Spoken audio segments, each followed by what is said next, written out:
وَإِذَا مَسَّكُمُ الضُّرُّ فِي الْبَحْرِ ضَلَّ مَن تَدْعُونَ إِلَّا إِيَّاهُ فَلَمَّا نَجَّاكُمْ إِلَى الْبَرِّ أَعْرَضْتُمْ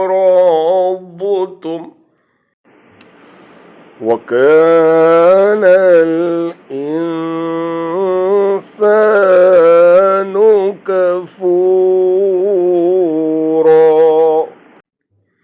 और समंदरों में मुसीबत पहुंचते ही जिन्हें तुम पुकारते थे सब गुम हो जाते हैं, सिर्फ वही अल्लाह बाकी रह जाता है। फिर जब वो तुम्हें खुशकी की तरफ बचा लाता है तो तुम मुंह फेर लेते हो और इंसान बड़ा ही नाशुक्रा है।